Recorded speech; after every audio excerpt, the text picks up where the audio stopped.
the nitty-gritty. Conversations get real live, it's time for the nitty-gritty. The revolution's not televised, it's time for the nitty-gritty.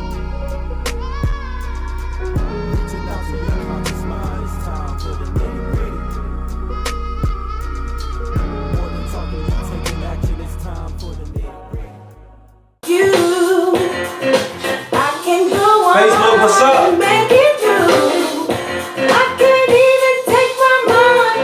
If you don't know what this song is, I don't even know why you're watching the Nitty Gritty show. You would think this would be like, culturally they're one and the same, right?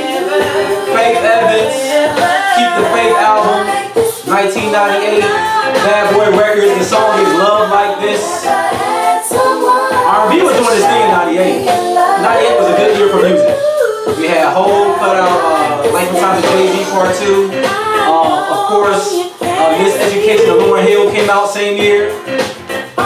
It's a good skating song. Anybody that like to skate? Good skate music. Where all my New Yorkers at?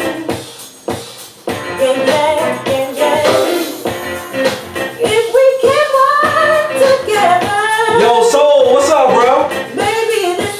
Yo, man, like, you and my, y'all gotta link up, man. Like, you know, Katrina sing, I know you do music. Y'all gotta do something. Y'all in the DMV, you know?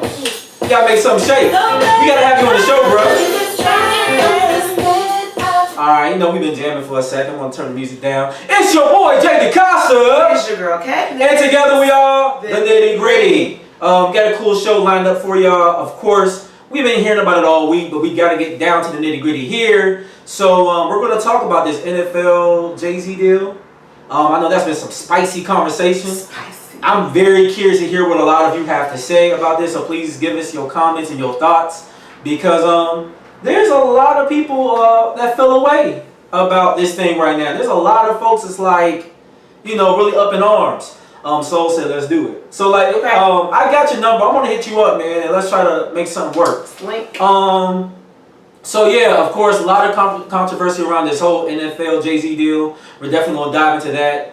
You know, people feel away about what does that mean for the protests. You know, Kaepernick obviously, I guess, has said or came out that maybe he didn't approve of the deal, and well, he didn't say that. What happened was that exactly. At least. Kaepernick's best friend, cannot remember his name, the guy that played with him.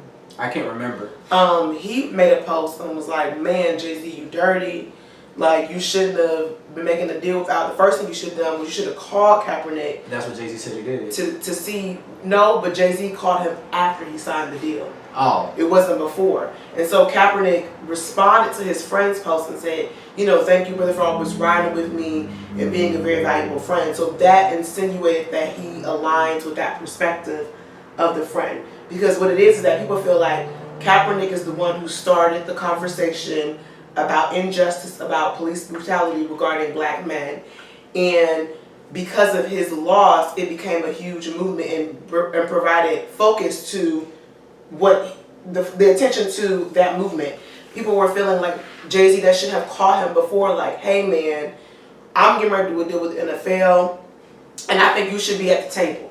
Got it. He didn't do that. And so people feel like, well, Jay-Z is wrong because it's like he signed pen to paper, and then after people made a big to-do about it, 2 days later, then called Kaepernick. I'm wondering, would Jay-Z have even called Kaepernick had it not been the outcry on social media? I don't know. Got it. And I'm going to get right back to that. Before we even delve deeper, and then also today, we're going to talk about pride and job and work ethic. And then also, that's going to lead us to a little bit of fun conversation about the best chicken sandwich. Popeyes, Chick-fil-A, what have you. They all tie together. I know y'all like, how does work ethic and pride in your job, what they got to do with Popeyes and all that? Trust me, it's a funny story to go with. We're going to get to it. So going back to what you just said though, right? So I guess, you know, Jay-Z made the call afterwards. What I'm curious to know from anybody watching, I'd be curious to hear your thoughts is, you know, how do you feel about Jay-Z signing the deal? First, I mean, I actually talked to Rashawn Ray about this. But I think a lot of us haven't seen like the breakdown of what this deal encompasses. From what I'm understanding, if anybody has seen it, let me know. I do know that this is about the deal that he signed is about social justice and music. And I guess now, as a result, he has like a board seat as far as the entertaining, as far as the Super Bowl is concerned. So he's gonna have like a creative direction involved with that as well. I mean, so I do know those are some of the basic overlays, but no one has like concrete, what numbers look like and some of the details of this deal. I think that's the thing. We don't know the full scope of what the deal is going to provide, but I do think that at the end of the day, people have to understand that Jay-Z is a capitalist. We live in a capitalist society. Very much so. And do I think he should have called Kaepernick first to at least tell him? I mean, even if the conversation was, yo, I want to bring you to the table, I do think he owed Kaepernick enough to say, man, I'm getting ready to do this deal. I want you to be the first one to know about it before it comes out. I think he owed him enough to say that. But the reality is, again, he's a capitalist, and I think that a lot of times we get mad because we expect celebrities or people who are of color to make deals or to do things in favor of all people who are black as opposed to in favor of their own affluence. And in an ideal, perfect world, our celebrities would do that. But the reality is everybody here is trying to get rich.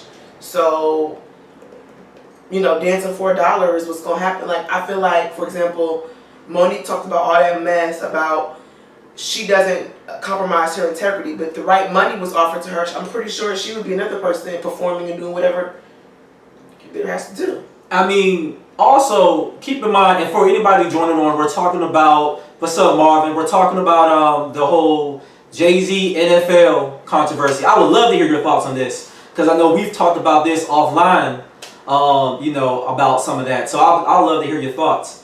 But when it comes to the Jay-Z NFL deal, for one, I don't have a total thought process yet because I don't know all the details. But I can tell you that I am torn, right? And what I mean by that is, it does seem a little weird because of the boycott, But something that Jay-Z said directly to that is, if anybody's seen the interview, I think Charlamagne the God was there. There was a lot of press there. I think Roger Goodell was there. And something that he mentioned was, we've marched and protested long enough. And let's be honest, we talked about this a few times in the Nitty Gritty show. That protest in the form of boycott didn't go that well. A lot of people were still watching football. So now Jay-Z says, or his thought process is, okay, well, let me get a deal from the inside, right? This is one thought process. Let me do something from the inside to change things. And I see where he's coming from because I make the same comment about police brutality, right? Yes, we have to engage, we have to protest, we have to vote. But then also a part of solving the problem is engaging within the police force, meaning black and brown men and women becoming part of the police force. And not subjecting yourself to be transformed or to assimilate, but to come in there and make a new change about how we perceive the folks that get killed and all of that, So Marvin said, it's weird, but what's next? Yeah, and exactly. We don't know what's to come of it. We know that the deal that he signed is one that is about social reform, social justice, and music. We don't know the details of it. The only thing that's kind of come out in the last few days is that with the music side of it, Jay-Z will now be a part of constructing, the talent that will be at the Super Bowl. And something else that's been talked about many a times is a complaint about the talent. I think it was last year was in Atlanta, right? Was it last year Super Bowl was in Atlanta? I don't know. I was boycotting at the time. I believe it was Atlanta. Y'all correct me if I'm wrong. What's up, Keisha, all the way from Clarksville, Tennessee? Look, but we don't have the details, but I do know people have complained about the talent that shows up. Everyone says that Beyonce had one of the better performances back in the day, Michael Jackson. A lot of people believe that if the NFL halftime show was going to be in Atlanta, then there should have been a better representation of Atlanta artists. Well, that was having a Jay-Z controversy, so a lot of people say they wasn't going to do it. Maybe with Jay-Z being around that gets it back. I mean, obviously this is a cash grab for the NFL, but it does make you wonder, maybe can something positive happen by having someone like Jay-Z, who has in later years, been about social advocacy. Maybe something that can be done about that. Marvin from Facebook said, being part of a police force puppet play. I get what you're saying there, but if you're going to join the police force, be someone that could be a driving force of diversity and change. Now, if all you're going to do is assimilate, then you're not doing anybody in the community any good. But I do believe there are those out there that can become prosecutors, that can go into government, that can go into various service fields like being a police officer or a firefighter. I believe, people could go in there and change things. So I wonder if some of the racial disparity that we see in the NFL, can Jay-Z's presence have an effect? Marvin said Jay-Z shut it down. What do you mean that? Do you mean by shut down Jay-Z? Or do you think Jay-Z can help shut down certain attitudes from within the NFL? I'll be curious. I really want to know people's thoughts because,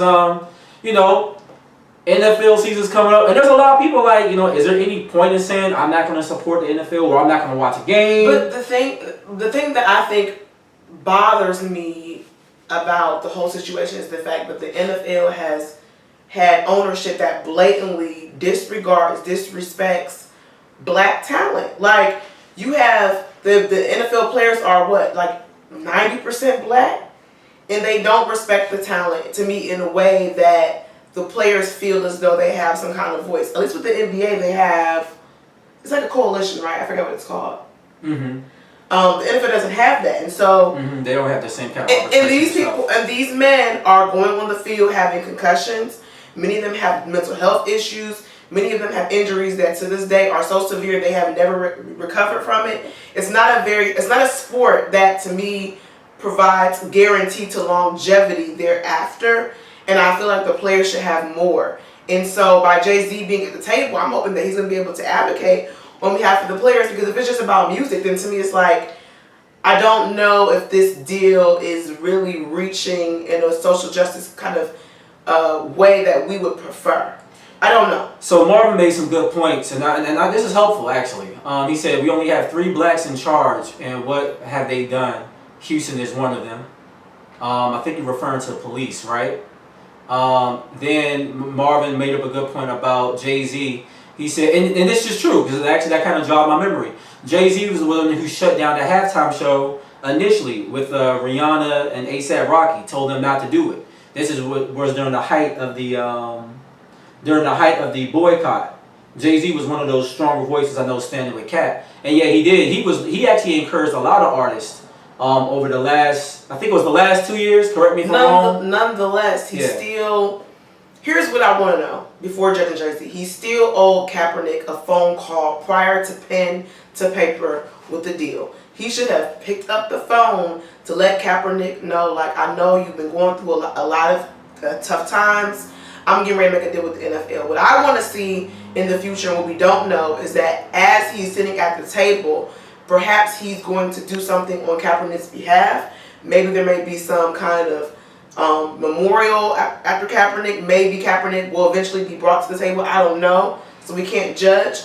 But from what I understand, Kaepernick and Jay-Z never spoke until after 2 days after the news came out. And I feel like people feel like that was disrespectful to Kaepernick because not only was he unemployed, he was the one who initially brought attention. So it's like Jay-Z kind of comes in, swoops in, and gets the benefit from the movement that Kaepernick started. It's kind of like if Dr. King, who started the civil rights initially? I mean, I know Emmett Till's situation kicked it off, but it's like if Dr. King, he didn't start it. He was one of the top voices during the Montgomery boycotts. Right, but and that's how he kind of like led. He became a central figure of the movement. But that doesn't take away from people like Kwame Ture or countless others. Or John Lewis. I mean, they were all there. Yeah, they were all out there. The point I'm trying to make is that, we know Dr. King to be the face of civil rights. It's almost like him being the face and then, I don't know, somebody, who we didn't really know in history, but he was there, is now getting all of the credit. That's how people are taking this whole What's up, cuz? Jay-Z thing. People were feeling like Kaepernick did all the work, the grunt work, and Jay-Z's coming in like, yeah, I'm about to make this deal. So, well, but before we, make Kaepernick a total martyr, right? That would have been true before his NDA deal with the NFL himself. Remember his court case? The arbitration, they settled that, right? Right. Now, here's the thing, and once again, shout out to Dr. Rashawn Ray. We had this conversation just recently, and one thing we don't know is, what are the details of Kaepernick's deal? Right now, we do know that Kaepernick is saying he's still, even after the Jay-Z deal, he's calling for continued protest, even in the wake of Jay-Z's NFL deal. We do know that. However, we don't know the extent of what he settled or what he agreed to, and we won't know because he signed an NDA in the process, right? So we don't even know what Kaepernick agreed to. You know what the NFL said they won't do now, and so don't get me wrong. I want to see him have a job, but mind you, the idea of the protest isn't Kaepernick's job. The idea, and I kind of agree with Jay-Z on this one, is the point wasn't to bring light to social injustice. Is why he started taking knee in the first place. I don't like it when people start making this so much about Kaepernick's job, right? Because the whole point of this was to bring light to social injustices with the police, right? Now, if Jay-Z can sign a deal that's going to focus on social injustice and, you know, some kind of agreement with the NFL, is that not accomplishing the bottom line? And so then I wonder, you know, what is it that we really want? Do we want a symbol of justice, but then no justice being done? No different than a mass shooting occurs and then a politician says, you know, thoughts and prayers, that's a symbol of you care? Or do we want to see legislation behind that changes, you know, that cry out for all of this? Coming from John, this is fam, he said he had to have agreed to not playing football. That's his thought process on maybe something that Colin Kaepernick agreed to. Also, he said there is no way he should not be playing for somebody. And I agree. Like, the guy's still talented. We've seen them pull other players out of retirement that are playing. And by far, Colin Kaepernick is more talented than these guys. So, you know, it does make you wonder as to what John said. It makes you wonder, did he agree that he wouldn't play football anymore? See? You know, and then there's a lot of speculation that maybe Jay-Z is going to get part ownership of the NFL team. There's speculation that maybe Jay-Z can help bring Kaepernick back. I don't know. I think it's still very early in this, but I am curious to know people's thoughts. You know, this show is built around dialogue and conversation. Yeah, I think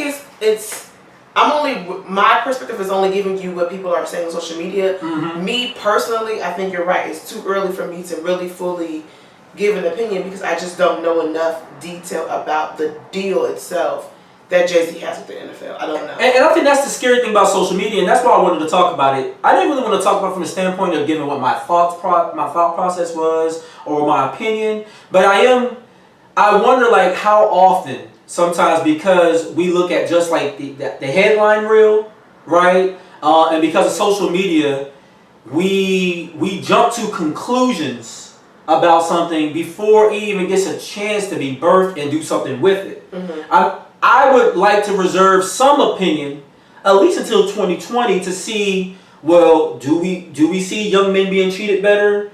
Are we seeing the NFL actively put real dollars into social justice and reform on behalf of black and brown boys? Because if that's accomplished, then we're going to look real stupid when we go back and say, man, Jay-Z did it, man, he a hero. So, and it's not that I'm afraid to have an opinion or have a platform. Anybody that knows me know I'm full of opinions and where I stand, right? However, I would like to see some things when somebody's trying to change something from within. I like to give them just a little bit of grace to see and what's going to happen. Same thing like John is saying, and speculate on way too much. And we do. Sometimes, you know, there's so much rumor mill going around, but no hardcore evidence. Marvin, I know you said you was going to do some research from Facebook. He said he did get part ownership. So now I'm curious, what team did he get part ownership of, right? I'll be curious. And then I'm a little confused by the ownership because my understanding, and you guys correct me if I'm wrong, I'm not a sports aficionado in any kind of way. He had a small minority stake in the Brooklyn Nets.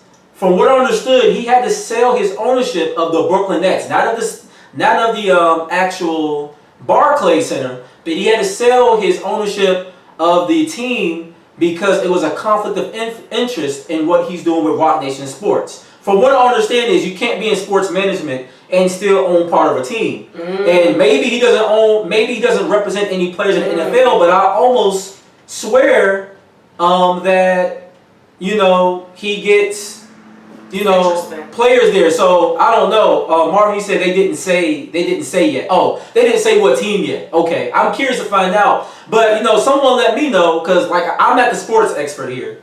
But it was my understanding, earlier reports, he couldn't own part of the Brooklyn Nets because there's a conflict of interest being in sports management. Right. Right. So I'm curious about that. John says from IG, that makes sense, right? Okay, so I'm not bugging. That does seem like it makes sense. So I don't know how he gets. And let's be honest, billionaires don't play fair. But I am happy to see a brother from the hood making it happen. If that's the case, I'm hoping that it opens the door. Jay-Z so far in all his other dealings, if I was to look at his track record, whether it was what he did at Def Jam, what he's done with Rock Nation Sports, what he's done behind the scenes that he doesn't care to put out, but we know that he was instrumental in helping 21 Savage with his legal cases. We know that he reached out to Lil Wayne, somebody who dug at him repetitively in raps and bars. He still went after to help litigate for, at least hire people to help Lil Wayne with his money problems with Birdman. Yep. And he's done countless stuff like this behind the scenes for people. I think that social media has a tendency to drag celebrities and people in the spotlight just because they feel they have the power to. And like to your point, we don't know enough. And him and Beyonce lately have been really going hard for black people and black culture. Yeah, they have. And their lyrics and what's so happening. So it's like I'm just curious to sit back and watch to see what the deal entails, and that's that. Like, we really can't formulate a real opinion until we truly know. And I feel like knowing Jay-Z, because he makes chess moves, he's not going to unravel everything to us at once, because things have to come into fruition. And there might be an NDA disclosure. Jeff, what's good? Things. So I don't think we are at a place where we can formulate a opinion about Jay-Z's deal, because we just don't know enough just yet. Yeah, we don't know enough just yet. But then also, you start looking at, can he, aggravate the space enough to, John said he agreed with that statement you made. But can he maybe change that space enough? I'm going to try to be optimistic and hope we'll see real change in the NFL, how they operate. When we speak about changing the atmosphere, we definitely need some allies, because look what they're doing with Rich Paul. I'll go ahead and bring that up. Rich Paul, amazing brother, started off. This will be a good segue into the next conversation anyways. But Rich Paul, amazing brother, you see what he did working with LeBron. That's LeBron's friend, right? Yeah. And then what did LeBron do? He went, what did they tell Rich Paul to do? I guess he studied with somebody, learned like an internship status kind of thing. Yeah, he doesn't have a degree. Yeah, he doesn't have a degree. But he has multiple people that he represents, and he's doing really well. I know he represents Anthony Davis. I know he represents LeBron James. You guys out there could probably name even more people that he represents. But the brother does amazing work. He's also helped Coach K and those guys from Quality Control. They helped them get started into representing players as well. If you're just joining, we're talking about, we've been talking about the NFL controversy with Jay-Z. Also, we're talking a little bit about Rich Paul now. But yeah, you look at what Rich Paul has done, and now they're trying to create this future rule for folks. They're saying you have to have a degree, which is crazy. I'm all about education and having it, but at the same time, let's be honest, people, unless you're going to be an engineer, a doctor, or a lawyer, you honestly don't need a degree. You don't need it. Now, they won't hire you where I'm at unless you have a degree, but I'm going to tell you firsthand, I know with the work I do, you don't need a degree to do it. And that's what it is. He's a salesperson. Yeah, he's a salesperson, but if the brother knows his work, I say let him do it. Now, I'm hoping that someone like Jay-Z could get in there and change that kind of thing back around. Because, like real estate, you don't need a degree to do real estate. If you get the license and you pass everything, your background check is good. Shoot, they make it hard enough as a black man to have a decent background anyways. So God knows if you got that, you shouldn't just be allowed to go work. Yeah. Yeah. So, I don't know. It's bogus. It's on the same... Mama, what's up? To me, it's on the same level as, them telling the players who are playing for the NAACP that they can't accept any gifts. But you got these players spending all their time on football. Yeah, and also the amount of money that these schools make. When you look at the Alabamas, the LSU, the OSU, making millions off these young guys and for free and balling out. Shout out Rich Nathaniel. I know y'all selling jerseys and stuff. You know, like there's a lot of money in the NFL. And talking about someone like Rich Paul, you know, to where he got to. He got there simply by just working hard. Yep. You get what I'm saying? He put the work in, and now he's reaping the result. And his biggest client, obviously, is LeBron. So he's going to get paid more because LeBron's just a superstar. Yeah, but I think agents are jealous of the fact that LeBron's been in the NBA now for what, 13? No, it's got to be more than that. It might be 14, 15 years. People are jealous. No, it's got to be towards the end because wouldn't it be 20 years after his time with LA? So you're talking about he's been in for like 17 years. Okay. They're jealous of the fact that LeBron has never left Rich Paul. And they want to be able to, oh, I got this deal for you, LeBron, you know, so I can make you this money. And it's like, it's to the point where Rich Paul and LeBron is such a high contract type of player that as any agent, you're bound to make a lot of money. And I think that people are jealous that they can't get their foot in the door with LeBron. LeBron's not going to let his friend not represent him. Yeah. And I mean, and you should be able to have people around you to trust. You know, like, I'm not going to hire somebody with a Harvard degree that I don't trust, that don't come from where I come from. You know, I'm just not going to do it. You know, and I think there's something to just taking pride in what you do. It's going to multiply when you take pride in what you do. And switching gears, because I want to talk about it. I do want to say one last thing. Oh, go ahead. One last thing. I think it's something to be said about black men representing black men. Yeah. Considering the fact that a lot of black men, you know, are incarcerated, they have a lot against them. I don't care about the degree as much as I care about they have a reputable job and they are speaking and advocating for black men in rooms and in spaces that normally they wouldn't be they wouldn't be at. So I think that is the reason why I think the rule is bogus, because Rich Paul represents a threat to most agents are not black.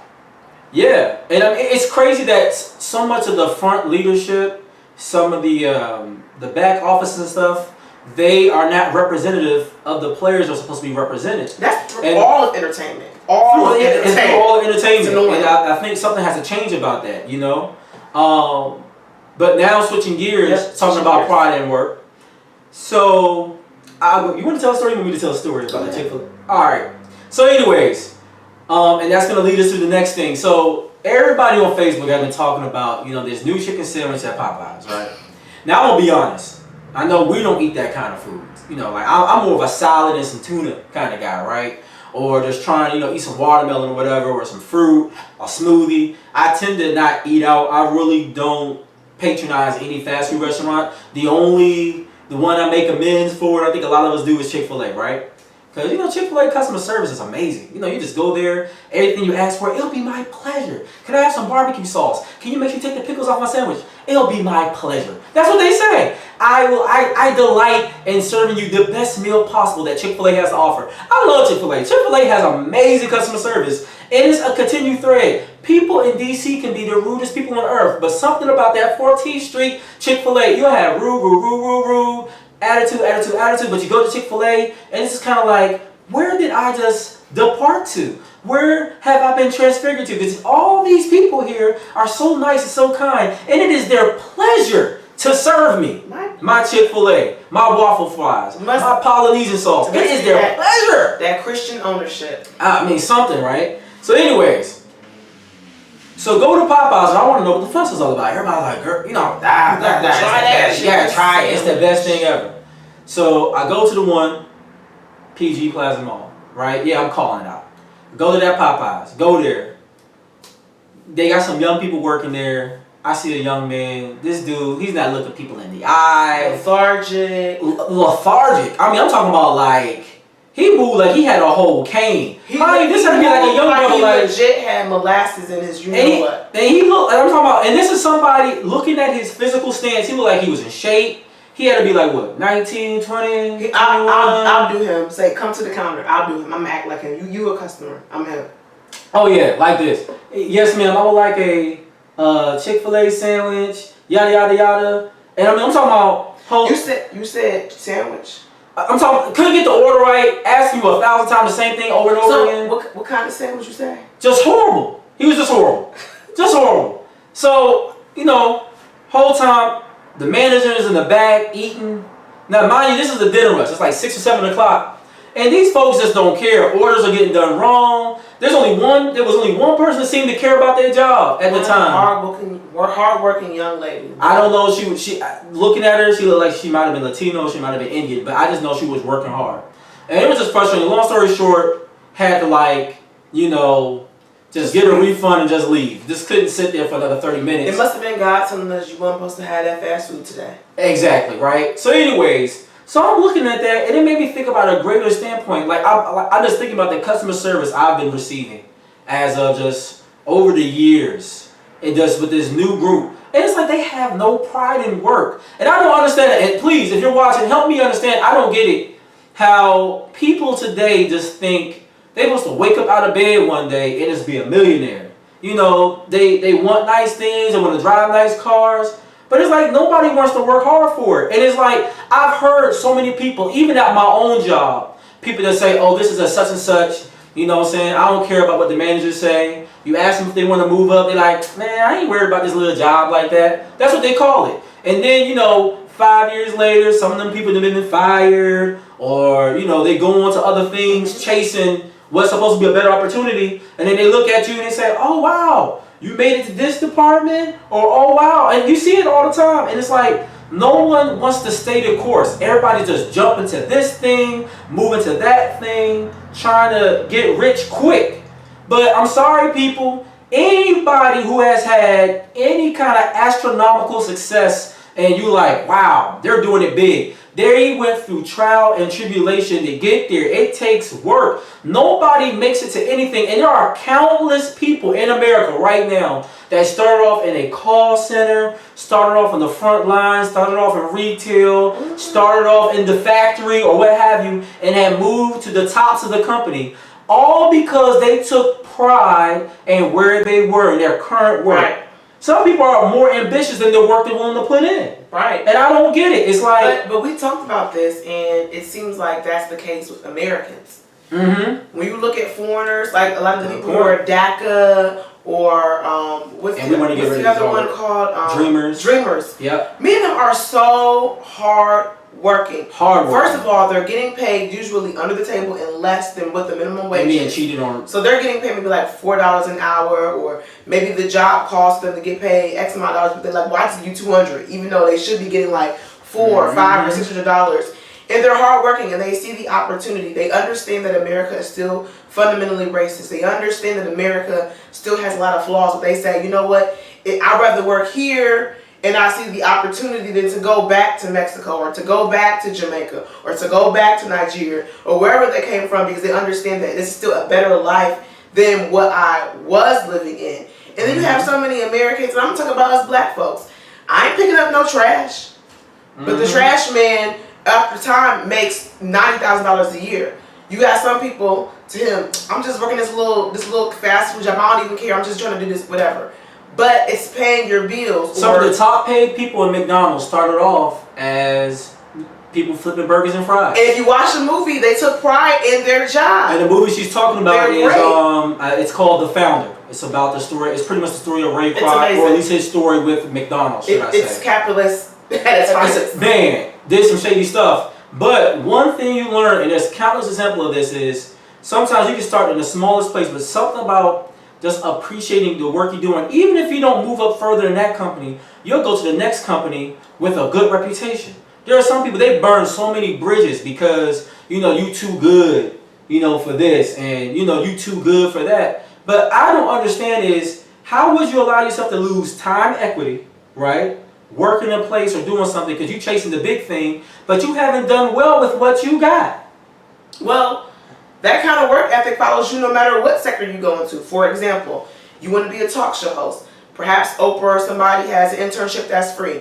I ain't working no job for free. I gotta make some money. I gotta get my money now. But unbeknownst to you, lose the opportunity. That's what I'm saying. Unbeknownst to you, you're around people, or people look at Beyonce and be like, "Oh, she just pretty. That's the reason why she's big." No, from what everybody consistently says in the industry, Beyonce's work ethic is unmatched. Mm-hmm. People want to be a singer.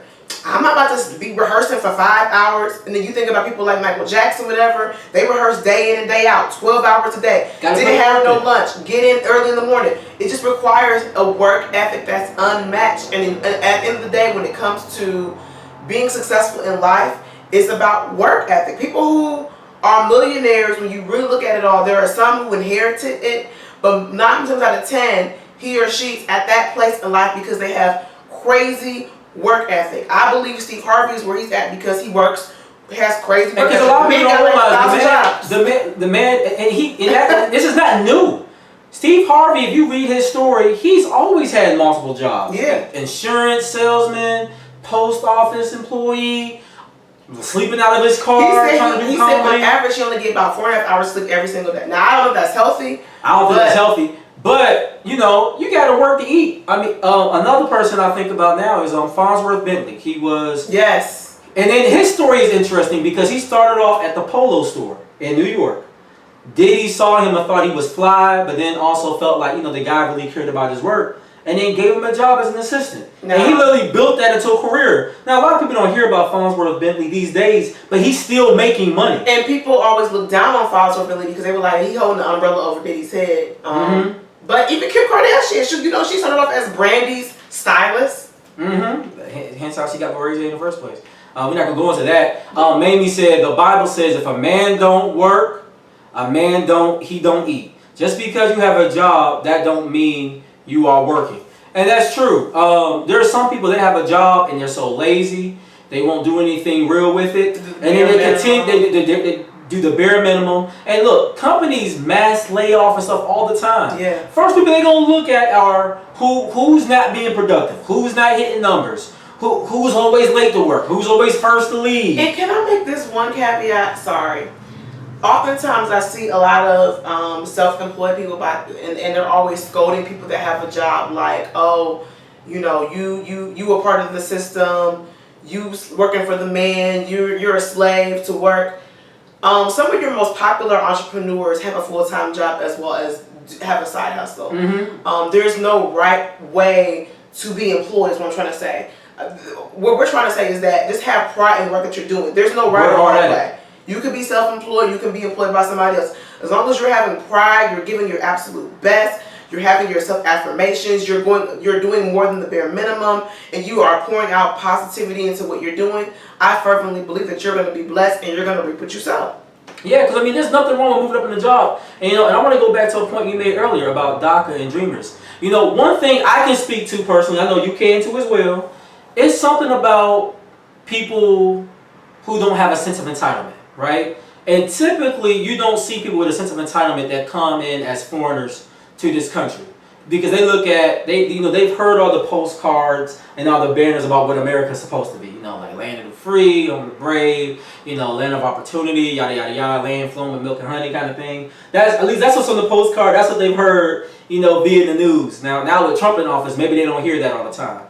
But one thing that I can speak to, because my dad is not originally from America. He was born and raised in London, Jamaican background. So when, you know, one thing we learned as kids is, yeah, we understood the plight of black men in America.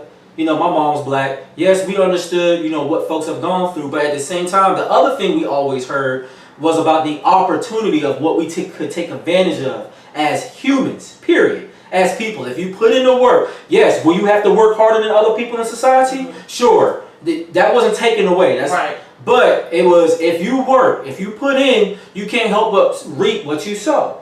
And I think it's something to be said about that mentality. And I think that's where some folks fall short. And what I'm about to say is not going to be popular. It's probably going to take a lot of y'all off. I don't really care. You can only use social injustice so much as an excuse. In other words, playing the race card. And yes, I'm going there.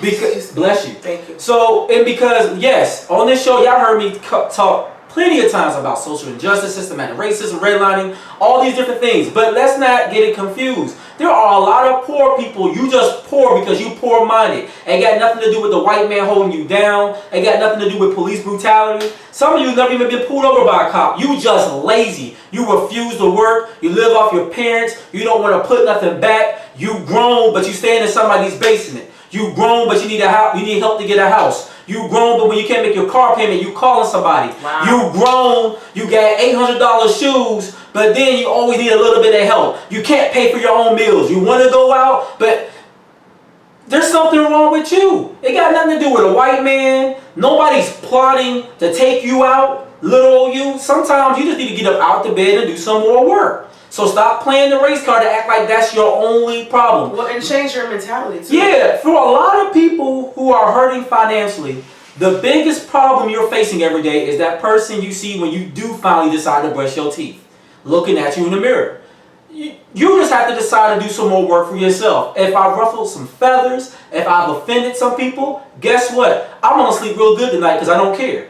Because we just got to do better. And we've seen it too many times, whether it's you're at a restaurant, whether it's some type of clothing store or whatever, where some people just don't care about the work they're doing, and you wonder why you can't succeed. Now, there are times where people are working hard and you literally have people holding them down due to racism. That's a different story. But some of you haven't even worked hard enough to even just find out if that's a possibility in your life. You won't show up to work on time. So how can I say it was racist, but you ain't never show up to work on time all month?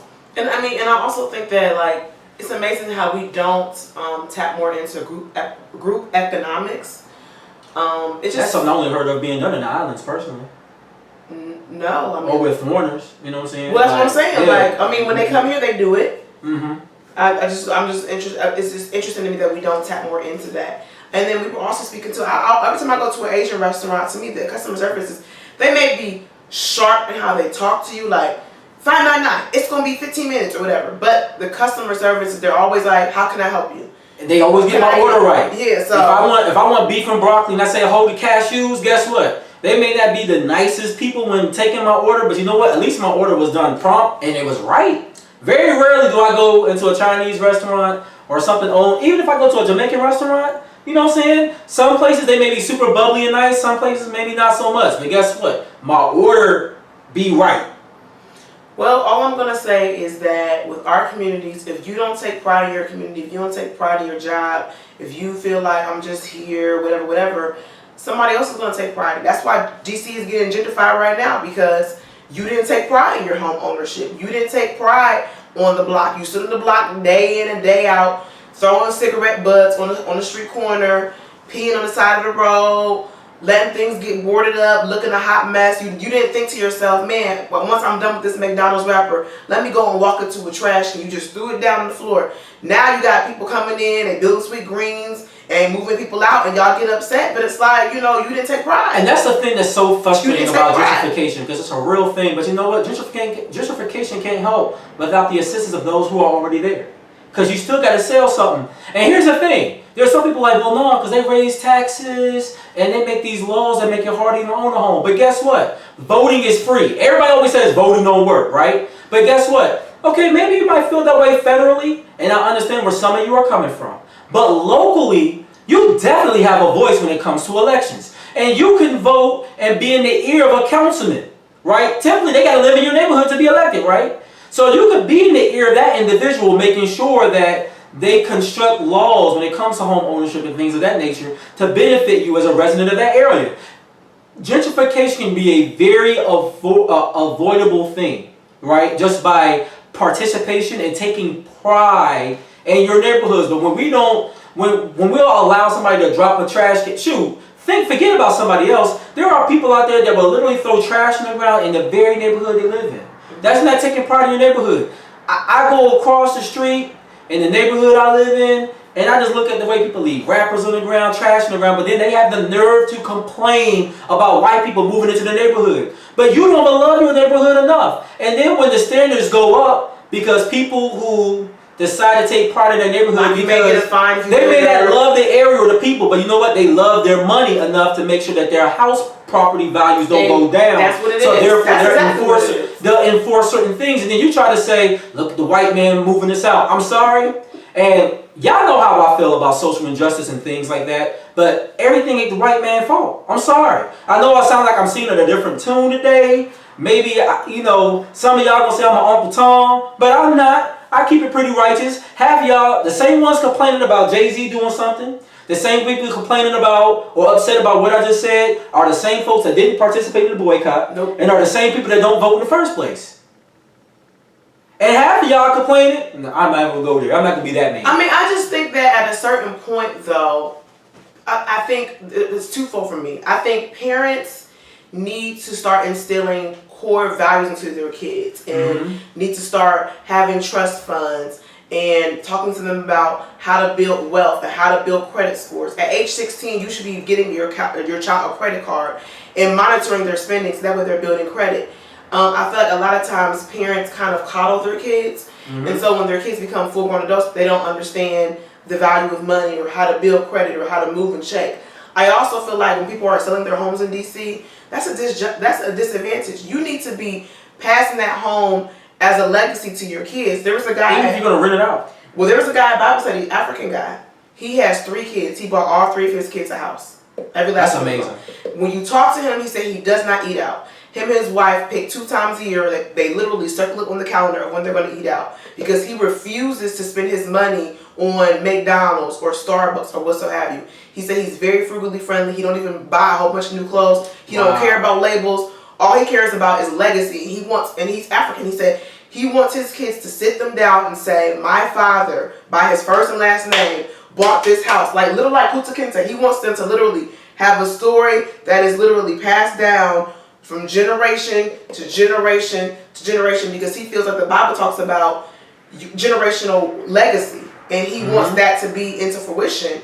And I feel like with our generation, most people like renting a home, got an apartment, and oh, you 18, you on your own, I ain't getting no more child support. And it's just like, you got a kid out here fresh out of water, just trying to figure it out.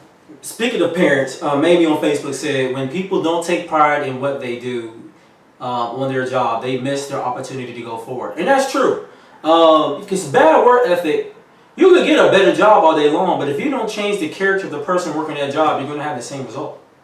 Sometimes it's not the atmosphere, it's just doing what you have. I have a friend right now that's about to pay off serious bills, and he's a government employee. Matter of fact, we're going to have him and his wife on the show. We're doing a relationship series in the month of September. We're still confirming all the dates, so hopefully we'll have everybody on. But they're going to talk about their journey to financial freedom. And mind you, it wasn't about him becoming a millionaire or a billionaire to make XYZ happen. It just took a little bit of discipline, pride in the work he does. That's why he's been elevated multiple times in the government, right? And he didn't go out here and have to make $500,000 a year to make it happen. There's so many people saying they need more money, No, you need more discipline in how you're using XYZ. You need more discipline in how you're taking advantage. Some people want more money from a job. All you gotta do is just get promoted. And you can do so sometimes with just putting in more work. Now, if you're working hard and you're still missing promotion after promotion and you're doing the extra work, then there might be something else going on. It might be in a racist agenda. It may be that the area you're in is stagnant or something. And then you need to explore going somewhere else. But your first effort should be trying to do more with what you got. Yes, and I do believe that even with your full-time job, you should have some kind of side hustle. Because with these companies, what I do know is they don't care about people like that, and you are definitely replaceable. Period. Straight up. So you should have some kind of side hustle, some kind of talent that you can hone in on. And it's crazy, not everybody gets to do what they love. I know what I love, and I'm not going to go into that. But if you can have a job where you're doing what you love so that it doesn't really feel like work, then you're truly blessed. And then here's the thing, and not everybody really has it in them to do a side hustle, right? And that's fine. But if you're not doing a side hustle, that's cool.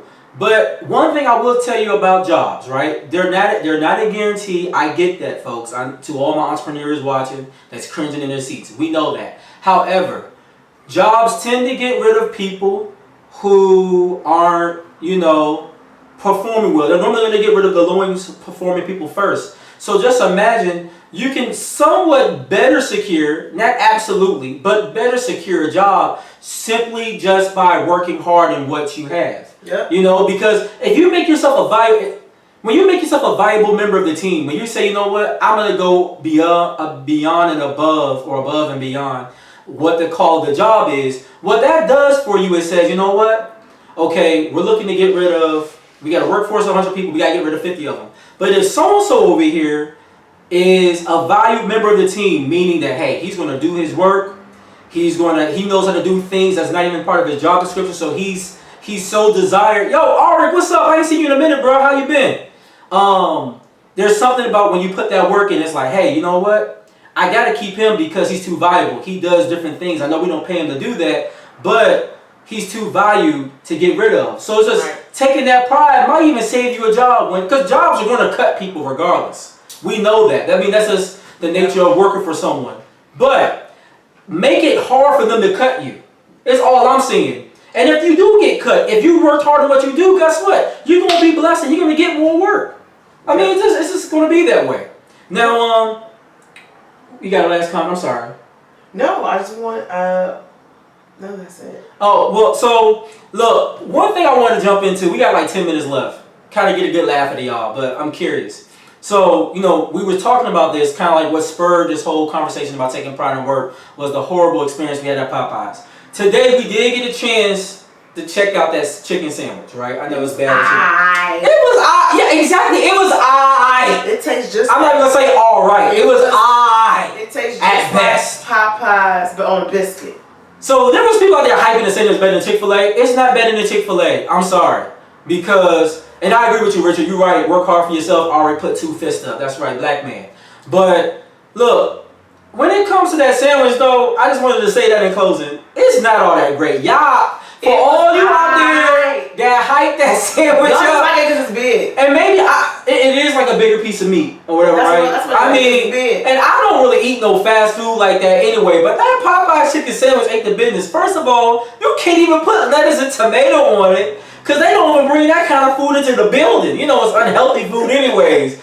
So at least at Chick-fil-A, they sell salads. It was alright, y'all. It was alright. I'm sorry, Chick-fil-A still got the best spicy sandwich. I'm sorry, this ponytail is killing me. Whew. I'm ready for it to come. I need to take it down. That just came out of nowhere. It's hurting me. Women in y'all fashion. It's been hurting Why me. do y'all put y'all stuff through so much to look cute though? It's hurting me, right? A lot of brothers, and I got a couple of brothers in the chat right now. How y'all feel about women? Do they really need like the weaves and stuff like that? You know what's so funny? Guys say they don't like all that, but that's who y'all giving y'all attention to. Y'all giving it to people who got beat face and all of that jazz. So yeah. So Auric agreed. He said, "Yep, Chick-fil-A all day." Put the praise hands. Richard was like, "Bruh," laugh out loud. Oh, No. did you have the chicken sandwich, Richard? Did you try the Popeyes chicken sandwich? Was it all that to you? I didn't think it was all the that hype. a bag of chips in the bowl of I think grits? Chick-fil-A still got the best spicy chicken sandwich or chicken sandwiches. I like the ability to put some lettuce tomato. Now I'm not gonna lie. Richard said Chick-fil-A hands down. I'm not gonna lie. I haven't had Popeyes in 6 years. So me eating that chicken,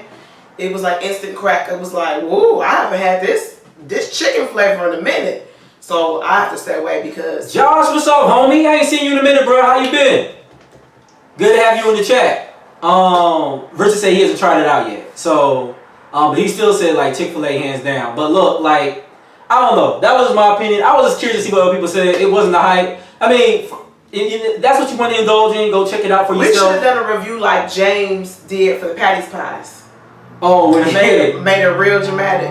We should have been opening the rapper like, hold on. Yeah, I'm happy I didn't. You know what I'm saying? That's how he became famous. I mean, the Patty's Pies. He was like, Patty! Yeah, that was hilarious. Yeah, I mean, I don't know. It wasn't hype to me. For those that just came in, I know we're about to shut down, but please watch the show. You can watch the whole thing. We did get a chance to talk about the NFL and Jay-Z deal, how we felt about that, all the different, you know, maybe inconsistencies to some or possibilities to others. Also, we talked a little bit about work ethic and the lack thereof in the American workforce. Yep. Maybe things we can do to, you know, do something about it. He said, Richard is going on. Crack it up. What is he said, worse even, won't even invest in the Popeyes. Plus, they are garbage in Clarksville. He said, at APSU, them chicken sandwiches saved my life. What is APSU? Austin Peay State University, girl. You better know. Governors. Oh, thank God. Thank God we had a hookup. Hey, don't be giving people a chair. Well, those folks is long gone, man. College was back in the early 2000s for us, so, you know, whatever. Dang. Them chicken sandwiches hit like that? Okay. No, they I'm going to tell you what the best chicken sandwich I ever had in my life was, so Chick-fil-A, I don't know if it was founded in Atlanta, but in Atlanta on Sundays, they give out free chicken sandwiches. And they put honey on the chicken, and then they put the biscuit on top with some cheese. Baby, let me tell you, ain't nothing like a homemade chicken sandwich on Sunday at church in Atlanta, Georgia. She making some of y'all hungry right now. It's I homemade chicken sandwich. I'm talking about they put honey, cheese, and a homemade biscuit at church for free. They say, oh, because we were all at AUC, they said, all the young people coming to church, here go free breakfast. We sat there and was like, is this all you gotta do to come to church? Can you get free biscuits? I'll be here. Shout out to Mount Zion. They used to do that. They used to bus to Austin P. They bus to TSU. They bus to a couple other schools. All I know is they used to get free breakfast on.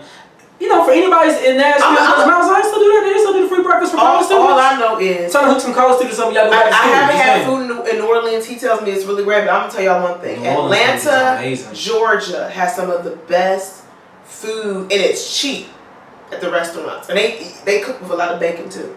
Richard said they were just trying to get the Saints up. Hey, look, whatever works. Look, get them how you can get them. You know, biscuit, get somebody to church. Listen, I made a get them girl, and Juan can attest. I'm trying to tell you, syrup or honey with biscuit. Get them girl is basically a Pillsbury dough. He said, I fell out marketing. No, hold on. One last thing. Try this at home, and the next time y'all tell me, get the Pillsbury biscuits. Fat girl dreams. Roll it in some bacon. And then you put the syrup with butter in it on top. Let me know what you think. Let me know. Biscuit. I hope y'all hit that stereotype when y'all done. And syrup. Look, it's called a Get 'em Girl for a reason. Look, we about to be out of here. Today we've been on our R&B, you know what I'm saying, tip. So before John Legend, there was Carl Thomas. So this is from his emotional album. The song is I Wish. Y'all know the song. I'm gonna play a little bit of this for y'all because we a little bit early. So I might even play this whole during song. No, that's okay. Y'all sing along. Y'all know the words. Y'all sing it wherever you are. Love at first sight. I can't sing. I know from the way she looked at me. Look. Her eyes said it all. Long days and nights we spent until she dropped the bomb on me. I know y'all out there clapping this down wherever you are. Was unhappily married with children, and I wish I never at all. Come on. Even though I love her so, she's got love for me. Good night. I love you. But she still belongs to Richard said that's his jam. It's everybody's jam. Look, it's your boy J.J. Costa. It's your girl Catnip. And together we are the Gang Ready. We out, y'all. Y'all be blessed. Enjoy y'all Sunday. because she wants Facebook, we out. IG, we out. YouTube, we out.